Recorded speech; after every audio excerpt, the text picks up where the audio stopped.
یه آهنگ میخونم که البته اینو 7-8 ماه پیش خوندم.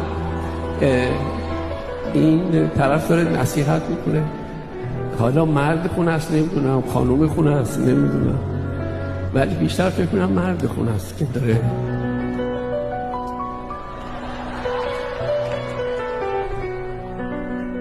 یکم صبر کن،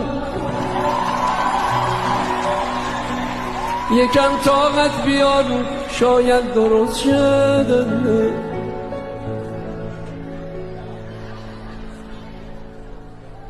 خیلی خوشمون شد. یکم صبر کن، یکم طاقت بیار، شاید درست شد. نظر هر جا بهت حق دادم، حتی اعتمادم درست شد.